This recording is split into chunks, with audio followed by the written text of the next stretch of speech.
Halo, Assalamualaikum warahmatullahi wabarakatuh. Halo, Waalaikumsalam warahmatullahi Waalaikumsalam wabarakatuh. warahmatullahi wabarakatuh. bisa dimulai ya Mas? Waalaikumsalam. Bisa dimulai ya? Bisa dimulai, udah bisa connect semuanya? Halo? Udah Pak. Ya, oke. Oke, anak-anak sekalian, untuk pada malam hari ini, mulai dari minggu ini sampai seterusnya nanti, kita ada perubahan jadwal untuk UTBK Kimia, ya. Untuk jadwal yang pertama, yang seharusnya kemarin di hari Selasa, jam 4 sore sampai jam 5 sore. Nah, kebetulan ini dari sekolah sudah fokus ke UTBK semuanya. Maka untuk jam saya yang hari Selasa dirubah menjadi jam 8 malam sampai jam 9 malam. Kalau misalnya nanti lebih tidak ada masalah, guys. Yang penting nanti ada konsekuensi dengan kamu semuanya. Oke, itu yang pertama. Kemudian yang kedua, untuk jadwal jam pagi mohon diperhatikan jam paginya yaitu hari Jumat. Ya, hari Jumat yaitu setiap Jumat pagi jam 9.30 sampai 10.30. Oke, saya ulangi untuk jam pembelajaran TBK Kimia melalui Zoom itu hari Selasa jam 8 malam sampai jam 9 malam. Kemudian yang kedua untuk pagi harinya yaitu hari Jumat jam 9.30 sampai 10.30. Itu mohon nanti bisa ditindaklanjuti oke, untuk pembahasan materi-materi berikutnya. Oke, gitu ya. Nah, untuk kesempatan pada malam hari ini, seperti yang sudah saya sampaikan kemarin, oke, hari ini kita membahas tentang materi yang esensial juga, yaitu materi mengulang di semester yang kedua.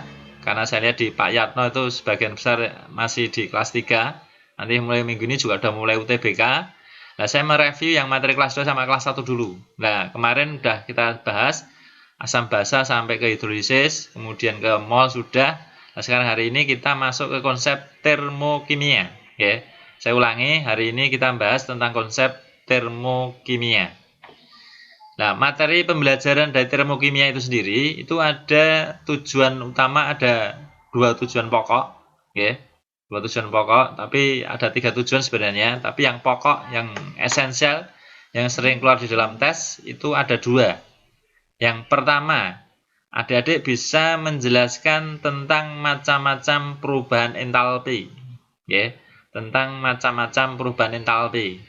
Dan yang kedua, tujuan yang kedua, adik-adik bisa menghitung besarnya nilai perubahan entalpi. Ya, saya ulangi, tujuan pembelajaran yang esensial atau yang penting, yang perlu digarisbawahi, adik-adik bisa menjelaskan, ya, bisa menjelaskan itu macam-macam perubahan entalpi. Nah, nanti itu diaplikasikan ke dalam bentuk persamaan reaksi termokimia. Itu nanti saya jelaskan malam hari ini. Yang kedua, adik-adik diharapkan bisa menentukan harga perubahan entalpi. Nah, entalpi itu apa? Entalpi itu besarnya energi panas, oke, yang menyertai dalam suatu reaksi kimia, terutama makanya dinamakan sebagai termokimia. Termo itu suhu atau panas, kimia itu reaksi-reaksi yang terlibat di dalam reaksi kimia. Jadi pada hari ini kita menjelaskan tentang materi termokimia. Nah, tapi entalpi sudah dijelaskan bahwa entalpi itu merupakan besaran energi yang menyertai suatu reaksi kimia, bisa ditentukan dengan harga entalpi. Nah, adik-adik mengukurnya tidak mengukur suhunya tidak, tapi mengukur perubahan suhunya. Oke, mengukur perubahan suhunya. Nah, di dalam reaksi di termokimia itu ada dua reaksi yang terlibat. Oke, ini materinya saya share sekalian. Oke, bentar, saya share dulu.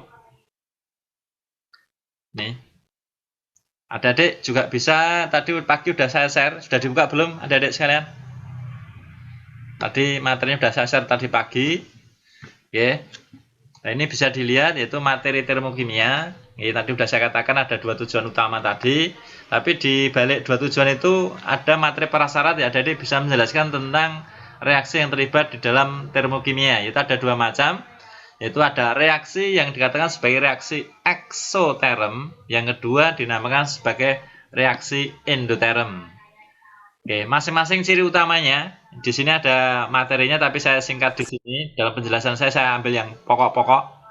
Ciri-ciri dari reaksi eksoterm, yaitu cirinya reaksi itu di dalam sistem itu mengeluarkan atau membebaskan atau membuang panas. Yaitu namanya reaksi eksoterm, reaksi yang melepaskan panas atau melepaskan kalor. Di mana yang diukur yaitu perubahan entalpinya. Oke, itu namanya reaksi eksoterm. Ciri yang kedua dalam reaksi eksoterm yaitu apa? Harga delta H-nya atau perubahan entalpinya itu bernilai negatif. Kenapa bernilai negatif? Karena harga energi panas yang dikeluarkan sama yang terlihat di dalam sistem itu lebih besar yang dikeluarkan. Jadi cirinya keluar dari sistem menuju ke lingkungan. Jadi pada waktu ini bisa diambil kesimpulan yang ketiga dalam reaksi eksoterm.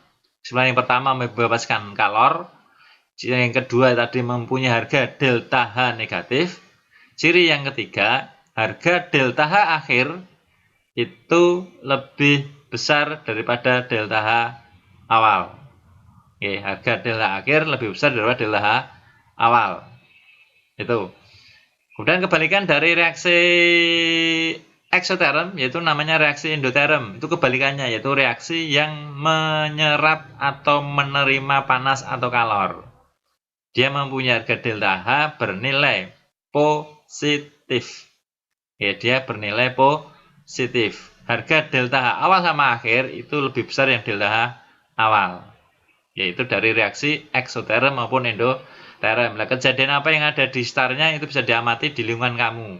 Contoh reaksi eksoterm misalnya, adik-adik ya, memasukkan kapur tohor atau gamping ke dalam air. Nah, di situ adik-adik mengamati ya, di mana panas itu dikeluarkan dari sistem di dalam kapur tohor itu keluar ke lingkungan, ya, ke lingkungan sekitar. Makanya pada waktu wadahnya kita pegang itu akan terasa panas. Contoh yang kedua, reaksi eksoterm yang kedua yang ada di lingkungan adik-adik sekalian yaitu pada waktu adik-adik membuat api unggun. Ya, membuat api unggun di dalam sistem yang diamati itu yaitu kobaran dari kayu yang dibakar. Maka kayu yang dibakar itu akan mengeluarkan panas, yang menyerap itu adik-adik sekalian yang berada di startnya. Berarti adik-adik melakukan suatu reaksi endoterm dan sistemnya atau kayu yang dibakar tadi mengeluarkan panas yang namanya eksoterm.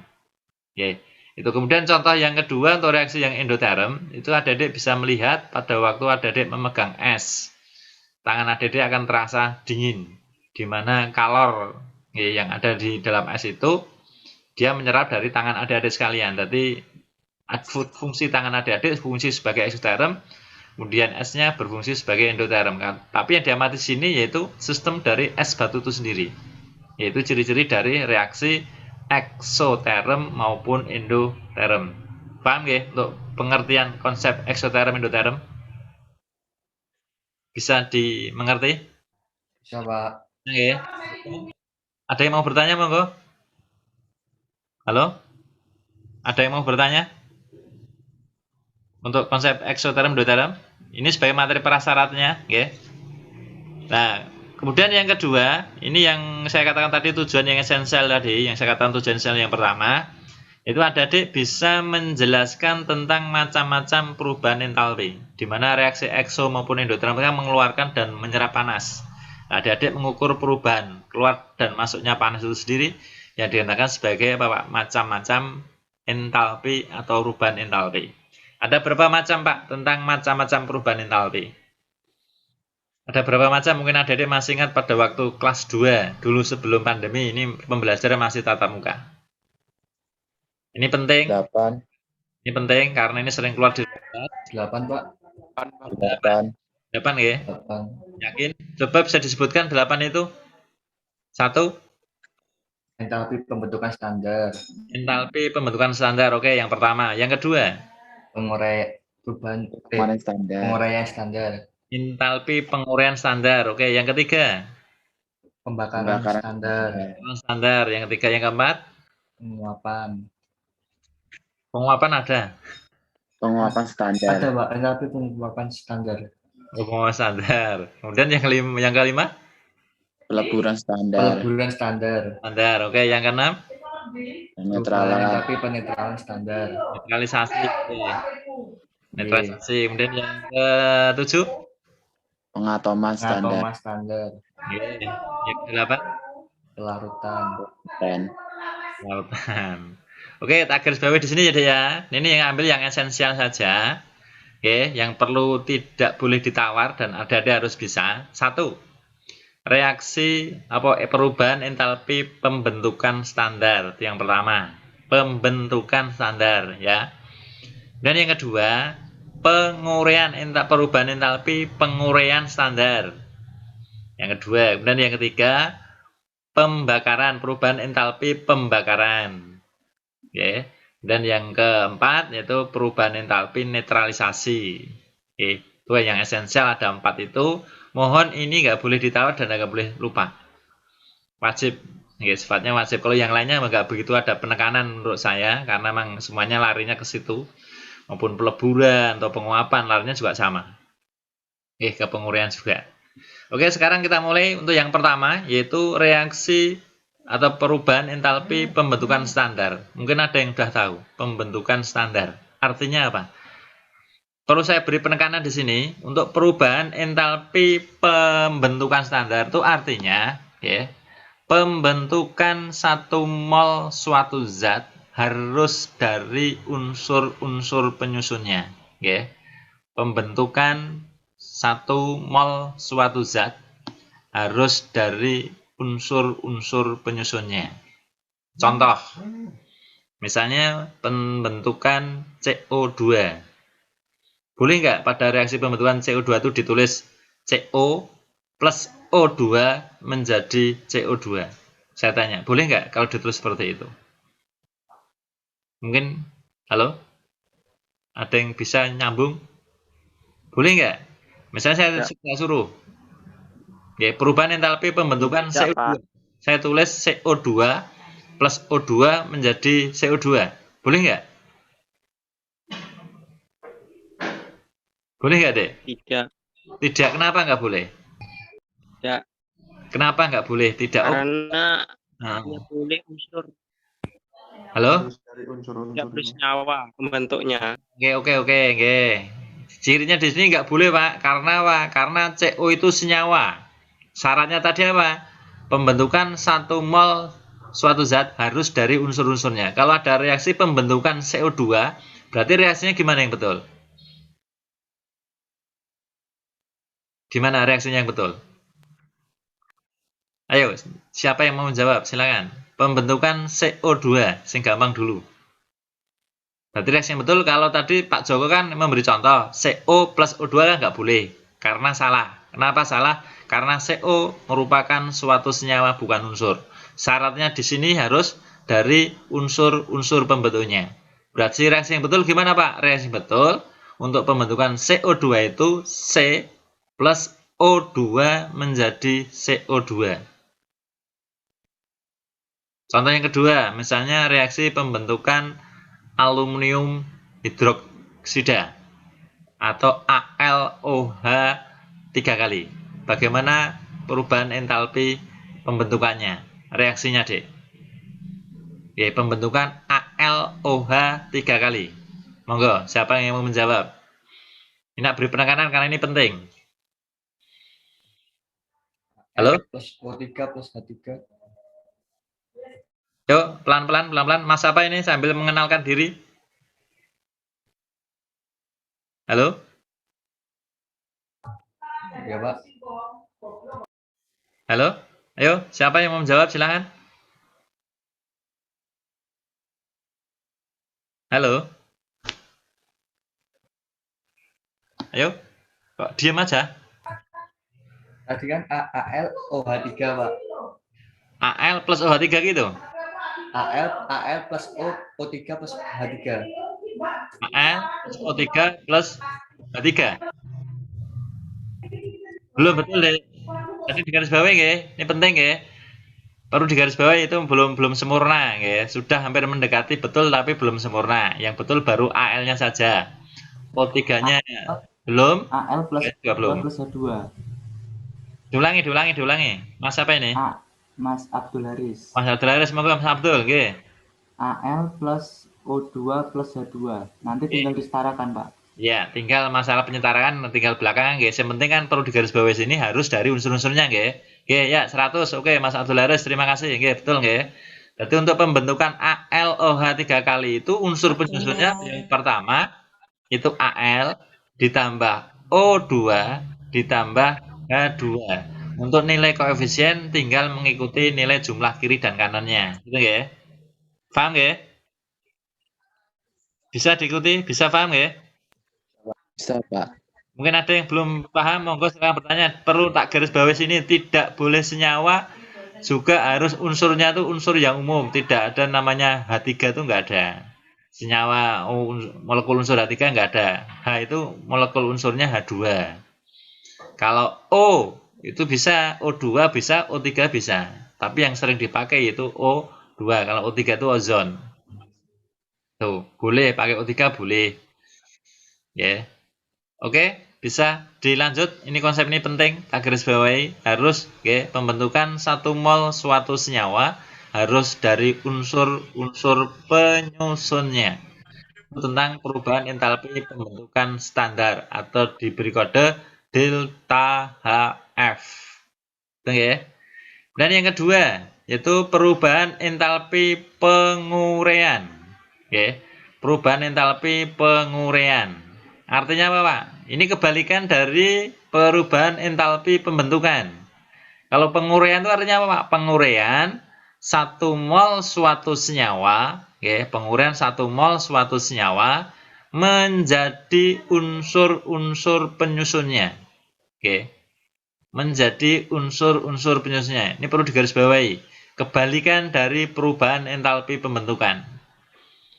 Saya ulangi. Besarnya entalpi penguraian 1 mol suatu senyawa menjadi unsur-unsur penyusunnya. Nah, contoh misalnya H2SO4, penguraian H2SO4. Mungkin adik-adik bisa menjelaskan. Monggo reaksinya secara persamaan termokimianya. Monggo, silakan. Halo?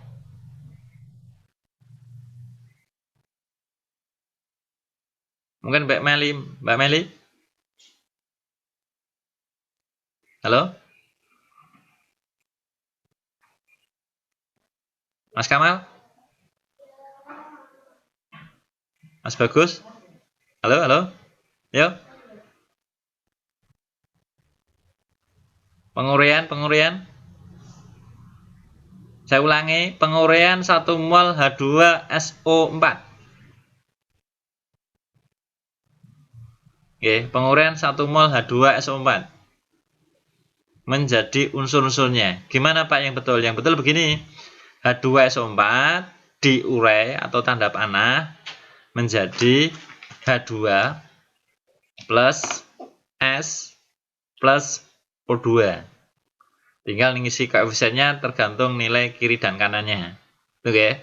Saya ulangi, penguraian 1 mol H2SO4. H2SO4 menjadi H2 plus S plus O2. Karena penyusun dari H2SO4 itu hidrogen, sulfur, oksigen. Itu. Kemudian yang pembakaran yang ketiga yaitu perubahan entalpi pembakaran.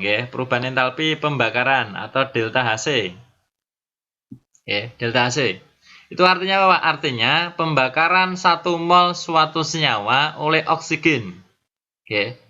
Pembakaran 1 mol suatu senyawa oleh oksigen menjadi siapa Pak? Kalau yang misalnya senyawa hidrokarbon menjadi CO2 dan H2O. Menjadi CO2 dan H2O. Contoh misalnya reaksinya. Misalnya pembakaran misalnya metana.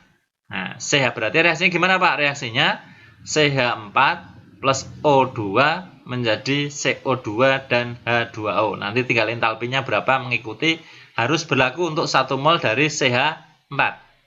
Kalau misalnya nilainya di faktor pengalinya ya tinggal nanti dikalikan. Ya tinggal soalnya diminta seperti apa. Itu konsep yang ketiga. Konsep yang keempat yaitu tentang perubahan entalpi netralisasi. Itu artinya apa Pak? Artinya perubahan entalpi antara reaksi antara asam dan basa menghasilkan 1 mol air atau 1 mol H2O. Yang menjadi titik acuan di sini 1 mol H2O. Itu namanya hasil dari reaksi netralisasi antara asam dan basa. Nah, untuk lebih jelasnya bisa langsung dibawa ke soal dulu. Oke, tak bawa ke soal yang ada di permasalahan di belah bawah. Oke, nanti mengerjakannya agak loncat-loncat ini karena ini soalnya ada yang di depan, ada yang di tengah, ada yang di bawah, yang tentang materi tentang macam-macam perubahan entalpi. Kita lihat di soal di bawah ini. Oke, nih. Nanti macam-macam entalpinya nanti. Syukur nyambung. Nah. Halo, bisa dilihat di screen-nya? Atau mungkin sudah ada yang bisa ngeprint tadi pagi, bisa disimak. Ini kita menerjemahkan tentang tadi tujuan yang pertama tadi tentang menentukan tentang perubahan macam-macam entalpi tadi. Oke, bisa disimak ya. Oke, nomor 1. Siapa yang pengen jawab? Nomor 1 cuma membedakan reaksi eksoterm, endoterm. Endoterm, Pak. Endoteran. Endoterm. Itu reaksinya berlangsung secara ekso atau endo? Endoteran, Pak. Endoterm. Endoterm yakin? Ini, Pak. Endo. Ya, karena positif, Pak. Yakin? Positif Masalah 100 positif. Yakin sekali positif nilainya ya? Halo? Betul endoterm? Ini, Iya. Pak, karena 4 plus 400, Pak. Karena 400 kilojoule. Terima kasih. Itu belum tepat, Itu ada adik kejebak. Saya ulangi diketahui reaksi kalsium karbida atau CaC2 plus H22O menjadi CaOH 2 kali plus C22 plus 400 kilojoule. Saya garis bawahi di sini. Plus 400 kilojoule itu fungsinya sebagai H atau sebagai delta H? Saya tanya. Fungsinya sebagai H atau kalor atau delta H? Monggo siapa yang mau menjawab? Hi, Pak. Kalor. Kalor. Hi. Kalor. Karena nggak ada bisa Oke, ditahan. oke, 100. Jawabannya sebagai H 400 kilojoule. Kalau jawabannya 400 H-nya sebagai 400 kilojoule berarti deltanya bernilai negatif atau positif? Negatif. Negatif. Kalau deltanya bernilai negatif, tadi saya jelaskan di depan, itu reaksinya ciri dari reaksi eksoterm atau endoterm? Exoterm. Eksoterm. Nah, kejebak tadi. Itu reaksi berlangsung secara eksoterm. Hati-hati nggih. Nah, inilah namanya persamaan termokimia itu seperti ini. Maka tak garis bawahi ini penting, nggih. Mohon untuk dipengerti, mohon untuk diberi penekanan, nggih. Ini jebakan. Adik-adik nanti kalau mengerjakan soal ini mudah, tapi jebakannya distraktornya berfungsi dengan baik. Nggih. Jadi adik harus paham. Jadi apa toh Pak ciri-ciri reaksi eksoterm? Tadi udah dikatakan reaksi yang melepaskan kalor atau mengeluarkan kalor atau deltanya bernilai negatif atau deltanya lebih kecil daripada 0 atau nilai H-nya bernilai positif, gitu kan? Nah, begitu pula sebaliknya reaksi yang endoterm yaitu reaksi yang menyerap kalor atau menerima kalor atau mempunyai H bernilai negatif atau deltanya bernilai positif atau deltanya bisa ditentukan bernilai di atas 0. Itu soal nomor 1. Jadi jawabannya yang betul yaitu reaksi berlangsung secara eksoterm karena deltanya bernilai negatif 400 kilojoule. Karena itu ditulis plus 400 kilojoule karena itu menunjukkan harga nilai H atau kalor. Oke, paham ya? Paham, Pak. Oke, nomor 2. Siapa yang pengen jawab? Nomor 2. Jebakan kembali. Oh. B. Nomor 2. Jawabannya apa? Halo? B. A, Pak. A. B. A. B. Jawab A, jawab B. B. Mana sing D ora? Waduh. Pak. Ini konsepnya gimana ini? Halo?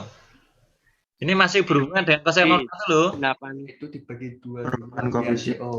Hati-hati. Ini diminta dalam reaksi ini itu untuk 1 mol CO loh. 1 mol CO. Nah, dalam reaksi besarnya 1,136,6 itu fungsinya sebagai apa? Itu fungsinya sebagai Kalor. sebagai Kalor. Ki, nggih. Ki. Kalau yang ditanya sekarang perubahan entalpi berarti harus bernilai apa? Negatif. Gitu dulu nggih. Negatif. Negatif. Nggih, 136,6 itu berlaku Ya. untuk berapa mol CO di situ? 2. 2 mol. Kenapa 2 mol, Pak? Karena di depan nilai CO itu ada koefisien nilainya 2, gitu nggih? Kalau 2 CO itu 136 itu Q-nya, berarti deltanya untuk 2 CO negatif 136,6. Itu 2 CO.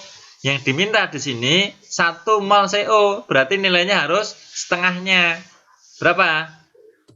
Minus 68,3. 68,3. Oke, 100. Oke. Nomor 3 masih membahas tentang termokimia yang tentang reaksi.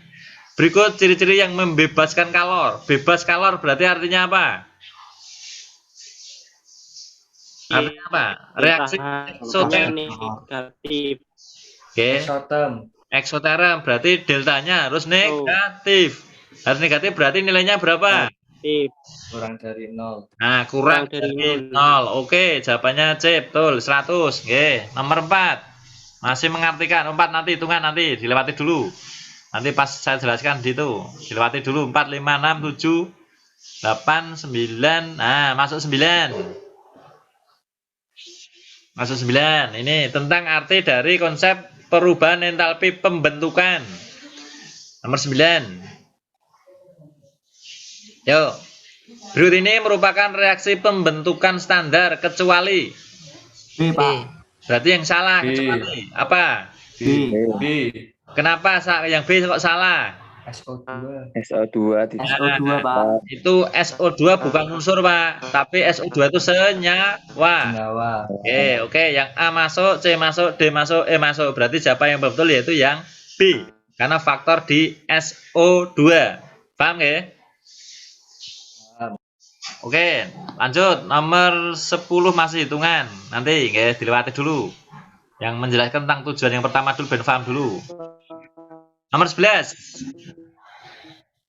Pada proses eksoterm. Nah, masih menjelaskan tentang ciri-ciri eksoterm endoterm. Ayo, mana yang betul? Pada proses eksoterm. Mana? A, B, C, D, E.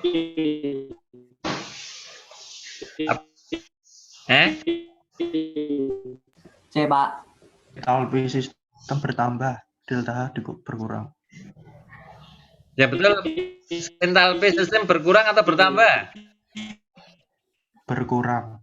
Berkurang. Perubahan entalpi bernilai berapa? Negatif atau positif? negatif. Negatif. Berarti mana? C. C. Oke, C. Bisa nggak? Bisa paham ya? Bisa nggak? Panas nyawa.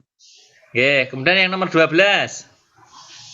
12. Kalor pembentukan NH4Cl pada keadaan standar atau STP negatif 314,4 kJ per mol. Adik-adik diminta juru menggambarkan tentang persamaan termokimianya. Hati-hati, ini namanya delta H pembentukan NH4Cl. Mana yang betul? Boleh nggak yang A, D? Boleh nggak yang A? Yuk kita bahas satu persatu. Boleh nggak? Yuk diskusi bersama. Boleh nggak? Nanti kalau salah kita betulkan. Boleh nggak yang A? Salah. Salah. Kenapa salah? Benar tahu. Kenapa salah? Senyawa. Senyawa. Keduanya pereaksinya senyawa. NH3 senyawa, sel senyawa nggih. Nggih. Ya. Karena wajibnya seharusnya harus unsur-unsurnya kan. Ya. Ya. B boleh nggak? Tidak. Boleh, Senyawa karena lagi. juga NH4 senyawa lagi. C boleh nggak?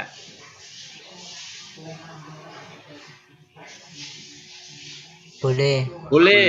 Boleh. Oke, boleh, karena saya pertama boleh dari unsur-unsurnya N2, H2, Cl2. Nah, dilihat dulu itu menjadi 2 NH4Cl. Kalau tadi 1 mol 314,4, kalau itu 2 mol betul nggak? Nilainya itu deltanya negatif 628,8. Benar. Benar. Betul. Betul, di jawabannya yang C ya, yang C. Kalau yang D penyebab salahnya yaitu di NH3. NH3. NH3. Kemudian yang E penyebab salahnya berada di HCl. Cl. HCl. Bisa nggak? Ini perlu digarisbawahi nggih. Oke. Nomor 13. 13. Jika diketahui H2 plus Cl2 menjadi 2NH4Cl dengan delta H seperti berikut. Maka perubahan entalpi molar penguraian. Nah, penguraiannya itu tinggal dibalik kalau penguraian. Oke, berapa penguraiannya? D. Itu kan 84 plus. pembentukan 2NH4Cl ya. Itu negatif 184 berarti kalau dibalik oke, menjadi positif 184. Oke, tapi itu berlaku untuk 2 mol. 2 mol. Oke, berlaku untuk 2 mol. Nah, syaratnya berlaku untuk 1 mol. Apa jawabannya? 92. Plus 92. Oke, itu mohon diralat untuk soalnya. H2 plus Cl2 menjadi 2HCl, bukan N ya, bukan NHCl bukan, tapi 2HCl. Oke, penguraian HCl berarti tinggal dibalik 2HCl menjadi H2 plus Cl2, deltanya menjadi 184. Kalau berlaku untuk 1 mol harus dibagi 2, oke, 92. Oke, jawabannya C. Nomor 14. Entalpi pembentukan kembali. Mana yang betul? A, B, C, D.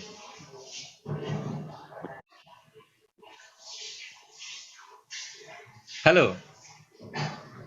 Masih mengartikan macam-macam entalpi. Ternyata soalnya cukup banyak yang berhubungan dengan ini. Biar paham dulu. Monggo, 14. A. Apa jawabannya yang betul? A, B, C, D, E. Dicari A, betul enggak? Boleh. Boleh, karena pertama Boleh. unsur-unsurnya pembentuk dari CH3COH. Kalau B? Boleh enggak? Boleh. Enggak. Enggak boleh. Tidak. Kenapa enggak boleh? Oksigennya enggak ada. Kenapa enggak boleh? Tidak bentuk umum. Nah, Sama hidrogennya. itu bukan molekul unsur, Pak. Itu 4H itu enggak ada. Seharusnya H2. 2O itu juga enggak ada. Seharusnya O2. Oke, ya? Karena itu tidak umum, itu reaksinya salah. Kemudian yang C, penyebab salahnya berada di CH4 sama CO2. Kemudian yang D, penyebab salahnya berada di Ya, 4. Sama soda. itu ion, ya. Bukan unsur, tapi ion. Yang E, penyebab salahnya yaitu berada di C2H4, itu senyawa. Oke. Paham ya? Paham ya? Paham. Paham ya? Paham. Ini kalau nanti udah saya tinggalkan nggak saya review masalahnya. Karena targetnya untuk termokimia itu maksimal 2 kali pertemuan, hari ini sama besok Jumat. Besok Jumat kita masih ini. Tapi besok Jumat insya Allah kita masuk ke pengukuran harga entalpi. Syukur malam masuk ke sana nanti. Tinggal nanti Jumat yang hitung-hitungan. Oke, nomor 15. Masih mengartikan konsep macam-macam perubahan entalpi. Nomor 15 diketahui reaksi sebagai berikut. Manakah pernyataan yang benar? Itu namanya apa, Dek? Itu namanya perubahan entalpi pembakaran. Pembakaran dari C2H2 atau pembakaran hidrokarbon. Mana Dek yang betul? Mana yang betul? Pembakaran tadi artinya gimana? Pembakaran 1 mol suatu senyawa dengan oksigen menghasilkan CO2 dan H2O. Nah, itu angka 2600 min 2600 itu berlaku untuk berapa mol itu? 2 mol, oke. 2 mol dari C2H2. Oke, 2 mol. Oke. Karena reaksi itu agak terus angka 2. Nah, ini yang diminta entalpi pembakaran. Kalau entalpi pembakaran itu artinya apa? Berlaku untuk 1 mol. Berarti siapa yang paling betul mana? E. Oke, entalpi pembakaran C2H2 negatif 1300 karena berlaku untuk 1 mol. Bisa nggak ya? Oke, masih nomor 16. Masih mengartikan macam-macam perubahan entalpi lagi. Tentang perubahan entalpi pembentukan. dari natrium sulfat atau Na2SO4. Maka persamaan termokimia yang betul yang mana? Yang mana, Dek? A, boleh enggak?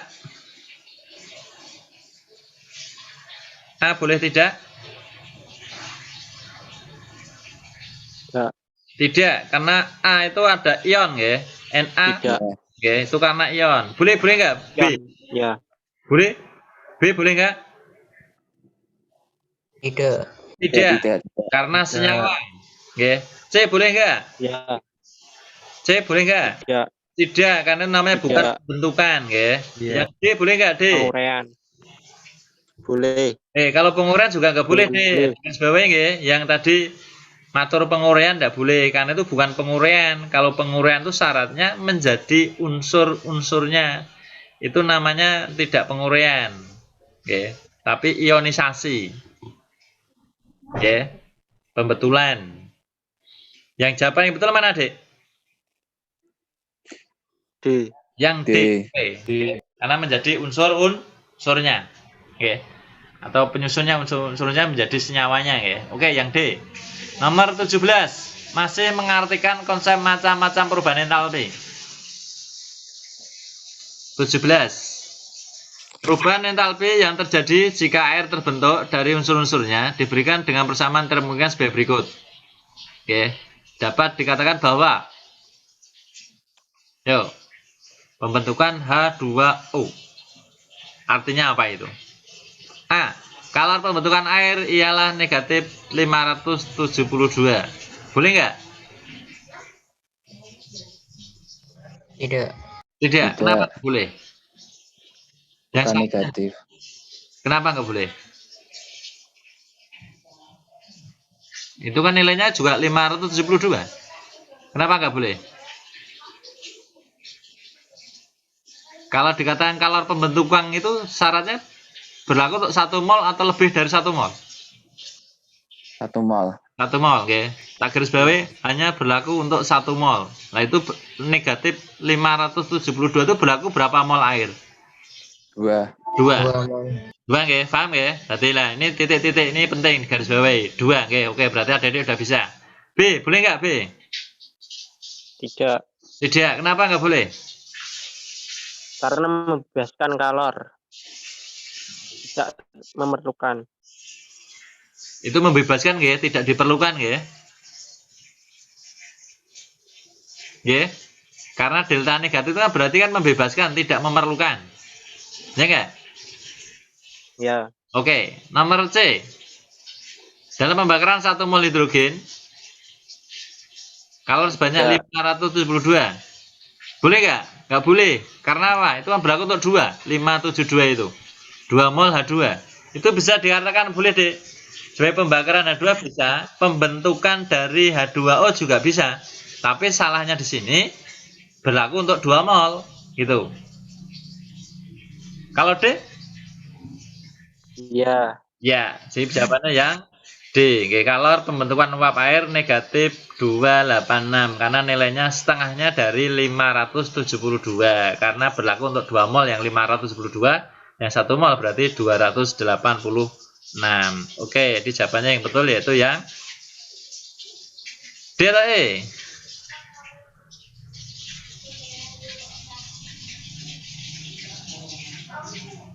Betul enggak E? Tidak. Yang benar E. Boleh nggak E? Boleh. Kalau D betul, coba sang E kok kayaknya juga betul, dilihat dulu. Pada reaksi pembentukan 2 mol air, 2 mol air itu kan 2 mol. Sebagai kalor yang dibutuhkan sebanyak 572 kalor, mengalir dari sistem ke lingkungan. Kalau mengalir dari sistem ke lingkungan itu reaksinya ekso atau endo? Exo. Eksoterm. Berarti jawabannya D atau E? E. D atau E?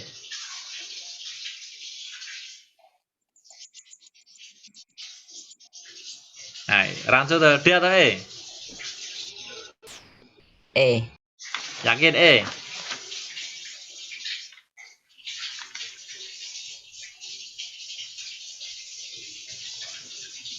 Kenapa nggak milih D? D kan juga bisa diartikan. Kenapa nggak milih D? Yang D itu kalornya masih min. Kalornya masih min, nggih. Oke, adik-adik paham nggih. Berarti jebakannya pinter nggih. Oke, terima kasih. Mas apa ini? Mas Yoga toh?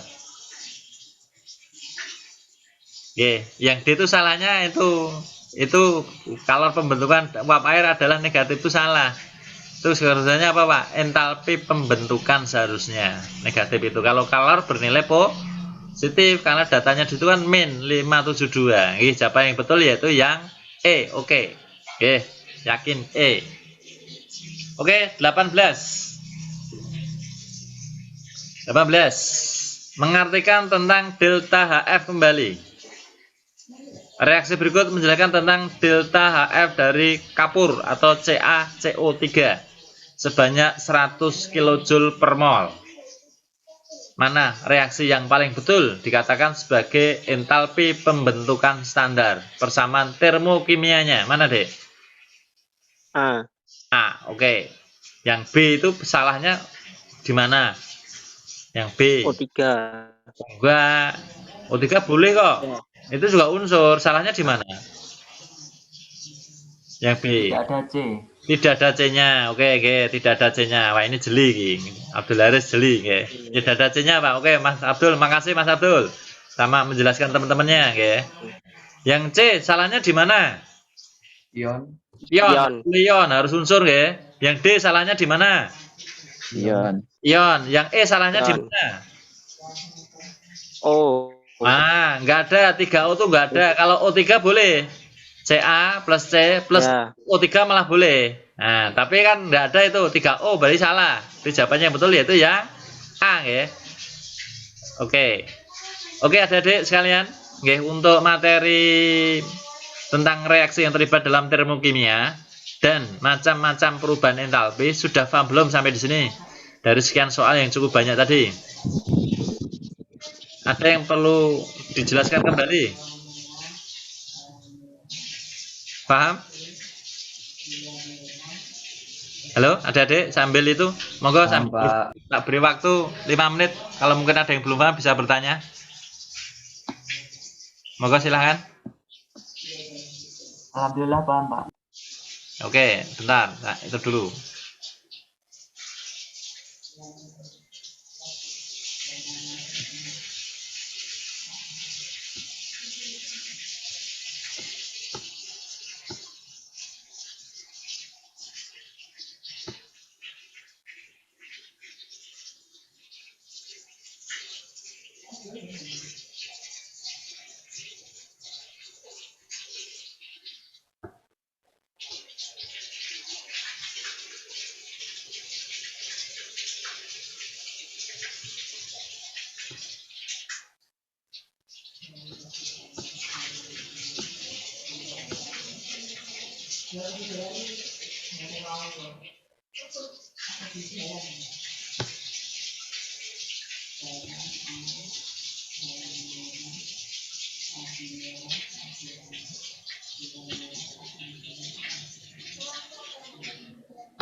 Oke, adik-adik bisa kembali lagi? Paham ya? Ada yang bertanya? Bisa? Bisa, oke. Kalau bisa, saya anggap untuk yang tentang macam-macam perubahan entalpi dan reaksi eksoterm atau endoterm, saya kira cukup. Ini perlu saya garis bawahi kembali, Untuk soal yang sering keluar seperti tadi, Dek, Jadi mohon adik-adik tidak boleh lengah tentang jebakan-jebakan traktor yang ada, tentang distraktor yang ada, yaitu tentang macam-macam perubahan entalpi beserta reaksi yang terlibat di dalam termokimia, Ada 4 reaksi tadi, macam-macam entalpi tadi: entalpi pembentukan standar, entalpi penguraian standar, entalpi pembakaran, dan entalpi netralisasi, Yang perlu digarisbawahi tadi saya simpulkan. Untuk pembentukan standar yaitu pembentukan 1 mol suatu senyawa atau molekul dari unsur-unsur pembentuknya. Kemudian untuk yang penguraian, itu penguraian 1 mol suatu senyawa menjadi unsur-unsur pembentuknya. Tidak boleh dalam bentuk senyawa, tidak boleh dalam bentuk ion, juga tidak boleh dalam unsur yang tidak umum. Contohnya tadi 3O itu kan nggak ada, itu nggak boleh. Dan yang ketiga tentang reaksi entalpi pembakaran standar. Pembakaran berlaku untuk 1 mol suatu senyawa dengan oksigen menghasilkan CO2 dan H2O. Dan yang terakhir tentang perubahan entalpi netralisasi, yaitu reaksi antara asam dan basa menghasilkan 1 mol air atau 1 mol H2O. Perlu digarisbawahi ya, berlaku untuk 1 mol H2O. Dan yang kedua, ciri-ciri dari eksoterm maupun endoterm tadi harus adik-adik pahami juga. Oke, jangan sampai hal yang kecil menjadi jebakan. Oke, seharusnya soal itu mudah tapi menjadi salah. Itu oke. Oke, sekarang kita masuk ke konsep yang tujuan yang kedua, yaitu tentang pengukuran harga entalpi. Oke, tadi udah macam-macamnya, sekarang bagaimana mengukur nilainya. Perlu saya garis bawahi di sini, adik-adik perlu ketelitian khusus di dalam konsep mengukur harga entalpi, terutama nanti yang tentang hubungannya dengan hukum Hess. Hukum Hess itu bisa dikerjakan dengan melalui 2 cara. Satu dengan sistem diagram. Ya, diagram. Dan yang kedua dengan cara langsung. Soal yang sering keluar di materi UTBK maupun SBMPTN itu yang secara langsung. Adik-adik perlu jeli, soal yang saya tampilkan di sini juga banyak yang cara langsung. Oke, saya ambil yang itu karena apa? Karena ini ada perlu penekanan-penekanan penting yang wajib adik ketahui dan tidak boleh lengah. Oke, itu tentang hukum Hess secara langsung. Kalau yang cara hukum Hess yang cara diagram lebih mudah. Oke, tapi juga ada nanti soalnya. Yaitu yang pertama dengan hukum Hess.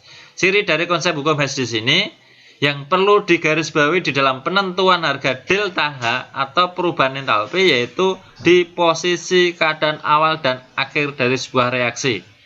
Jalannya proses melalui cara seberapa aja boleh, tapi tidak diperhatikan. Yang diamati di posisi start atau awal dan di posisi akhir atau finish. Oke, itu tentang hukum Hess. Nanti bisa dikerjakan dengan cara langsung dan cara diagram. Adik-adik perlu penekanan di cara yang langsung. Itu perlu ketelitian dan perlu kejelian. Ya, nanti soalnya ada, nanti kita bahas nanti. Dan cara yang kedua yaitu dengan menggunakan konsep data delta HF. Di dalam soal itu nanti apabila adik-adik menemui sebuah soal tentang hukum Hess atau tentang termokimia, kok diketahui data delta HF-nya, adik-adik tinggal menggunakan rumus yaitu delta H reaksi, yang terlibat di situ reaksi, sama dengan delta H akhir dikurangi delta H awal. Atau delta H kanan dikurangi delta H kiri. Itu yang cara yang kedua. Oke, berarti delta H reaksi sama dengan delta H akhir atau kanan dikurangi delta H kiri atau delta H awal. Oke, itu yang cara yang kedua yaitu dengan data delta HF. Data yang ketiga, pengukuran yang ketiga bisa dilakukan dengan melihat data dari energi cut rata-rata. Oke, energi cut rata-rata. Nah, bagaimana Pak rumus yang digunakan? Rumusnya digunakan kebalikan dari delta HF tadi, data delta F. Kalau ada data energi cut rata-rata yang diketahui, adik-adik tinggal menggunakan konsep delta H sama dengan jumlah energi putus dikurangi jumlah energi yang dibentuk. Atau energi di sebelah kiri dikurangi energi di sebelah kanan. Itu di materi sudah ada, nanti tinggal adik-adik baca. Ini saya cuma ngambil yang penting-penting. Oke, kemudian yang keempat, yaitu menggunakan data hasil percobaan. Biasanya menggunakan di laboratorium itu dengan kalorimeter. Oke, dengan data percobaan atau menggunakan kalorimeter. Di mana Pak? Nah, adik-adik tinggal menggunakan, itu biasanya digunakan untuk reaksi netralisasi. Yang tadi saya katakan di awal tadi tentang perubahan entalpi netralisasi. Itu biasanya ada reaksi asam dan basa menghasilkan 1 mol suatu air, menghasilkan 1 mol air atau H2O. Nah, adik tinggal menggunakan konsep apa? Kalau menggunakan percobaan ini, adik tinggal menggunakan konsep Q sama dengan MC delta T. Konsep Q sama dengan MC delta T. Nanti kalau harga nilainya Q-nya positif, nanti perubahan entalpinya atau deltanya kebalikannya, yaitu bernilai negatif. Oke, itu pengukuran harga entalpi. Ada 4 itu tadi. Yang pertama hukum Hess. Yang kedua melalui data perubahan entalpi pembentukan. Yang ketiga melalui data energi cut rata-rata. Kemudian yang keempat menggunakan data hasil percobaan dengan kalori meter. Itu adik-adik yang bisa disampaikan untuk materi tentang pengukuran harga entalpi. Lebih jelasnya adik-adik bisa langsung menuju ke soal. Terutama yang pertama kita bahas dengan konsep hukum Hess. Oke, hukum Hess bisa dilihat ke soal. Oke, tadi hukum Hess. Nah, ini soal nomor 4. Ini konsep tentang hukum Hess. Soal nomor 4, nomor 5 itu hukum Hess secara langsung. Oke, 4, 5 itu hukum secara langsung. Kemudian yang soal nomor identifikasi dulu ya. Nomor 4 itu hukum Hess secara langsung. Nomor 5 menggunakan hukum Hess secara langsung. Nomor 6 itu menggunakan konsep tentang hasil percobaan. Nomor 7 menggunakan konsep delta H pembentukan. Berarti nanti delta H kanan dikurangi delta kiri. Nomor 8 menggunakan konsep energi cut rata-rata.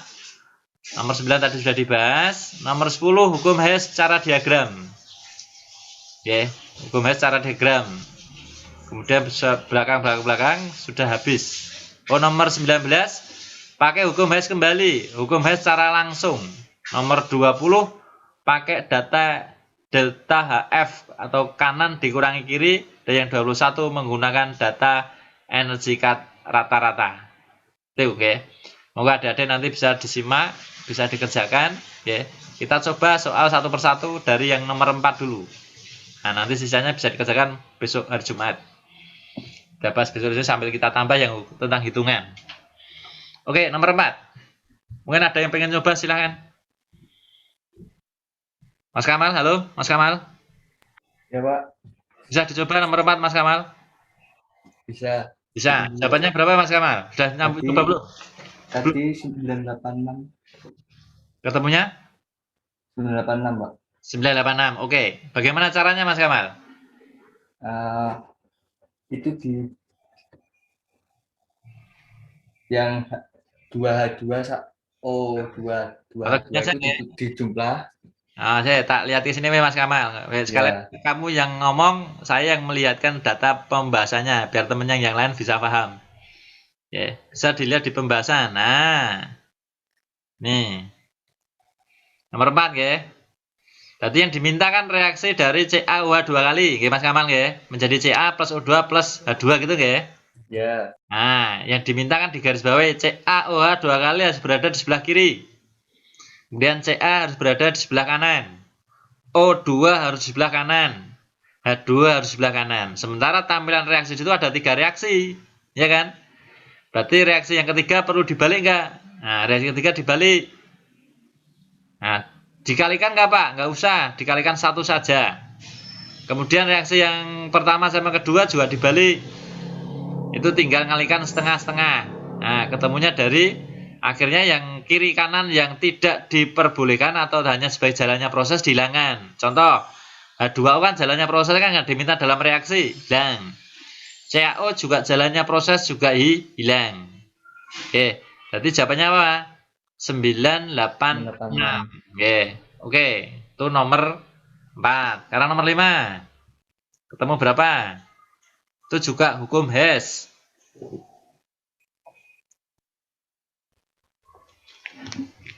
Ketemu berapa? Ya, siapa yang pengen nyoba?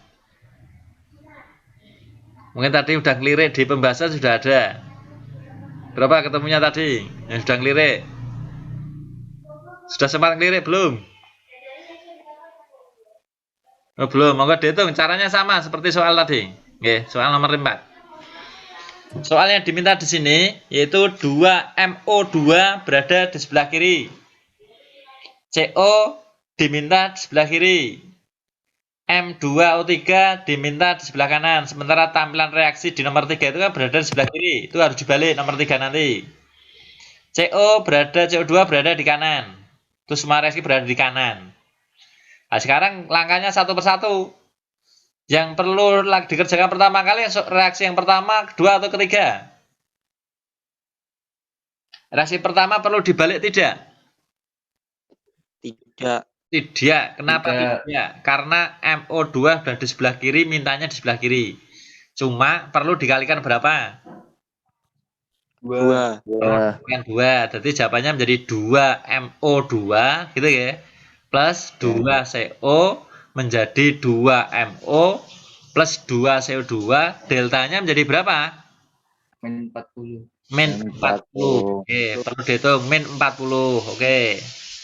Kemudian yang kedua yang perlu digarap soal yang reaksi yang ketiga atau yang kedua?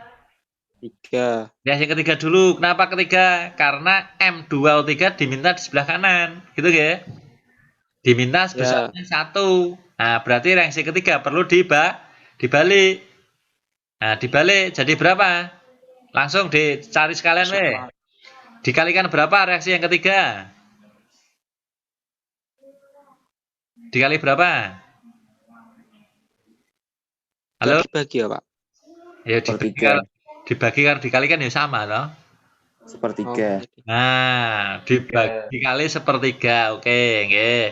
Dikali sepertiga. Kenapa sepertiga? Karena di sini diminta M2O3 sebanyak 1.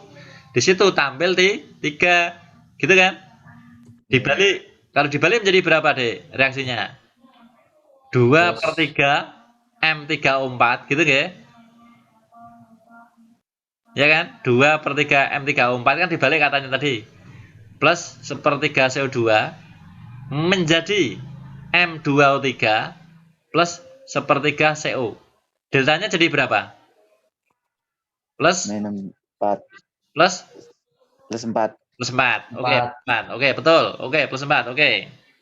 Disimak ya. Kemudian tinggal reaksi yang kedua. Reaksi yang kedua itu sebagai apa, Pak? Sebagai reaksi perantara. Berarti harus dihilangkan yang M3O4-nya.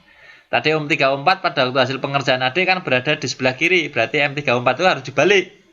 Berada di sebelah kanan. Sementara tampilan AD tadi 2/3. Berarti yang reaksi kedua dikalikan 2/3-nya. Dibalik, dikalikan 2/3. Jadi berapa nanti kalau dikalikan 2/3? Dilihat dari angkanya 6 plus 6 itu. Jadi berapa? Jadi min 4. Jadi hasil akhirnya deltanya pertama min 40, kedua min 4, ketiga plus 4. Jadi hasil totalnya berapa? Min Min 40. 40. Min 40. Oke, jadi untuk adik-adik kalau pengen mencatat seperti di pembahasan ini ada. Nah, ini. Oke, soal nomor 5. Ini pembahasannya seperti ini. Dikalikan tadi nggih 2, dikalikan 2/3, dikalikan 1/3. Yang diminta ini tadi min 40. Oke. Nggih. Nomor berikutnya. Nomor 6. Menggunakan tadi apa, Dek? Sudah tak singgung bentar tadi. Satu lagi, Percobaan. menggunakan delta H MC delta T ya, atau menggunakan delta H netralisasi. Rumusnya apa, Dek, yang digunakan? H MC delta T. M-nya berapa, Pak? M-nya tinggal itu. Ada dia melihat volumenya itu, asumsinya massa jenis air dianggap 1. Jadi 400 ditambah 600, 1000. Nanti M-nya ketemu 1000, C-nya 4,18, T-nya perubahan suhunya ada 10. Berapa deh itu? 1000 kali 4,18 kali 10. Berapa? 41.800. Oke. 41.800. Itu berlaku untuk berapa mol, Pak? Itu berlaku untuk 0,12 mol H2O.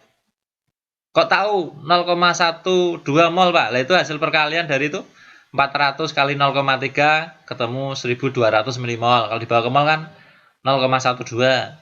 Kemudian yang 600 kali 0,2, tem 600 juga itu 0,12. Jadi berlaku untuk ketemu 41800 itu berlaku untuk 0,12 mol. Oke, 0,12 mol. Nah, untuk 1 molnya berapa, Pak? Ya tinggal bagi 41800 dibagi 0,12. Ketemu berapa, Pak? 300. Harus berapa? 320. Atau ini bisa dilihat ini di pembahasannya ini. Oke, ini. Berlaku untuk 1 mol. Ini. Nah, lampu molnya ini 348,3. Nilai Q-nya bernilai positif, berarti deltanya bernilai negatif. Nih. Ini adik-adik, ya. Saya kira ini dulu waktunya. Untuk sisa waktunya untuk soal yang belum kita bahas, nanti kita selesaikan di hari Jumat pagi. Ya, jangan lupa nanti jam 9.30 sampai jam 10.30 setiap hari Jumatnya. Oke.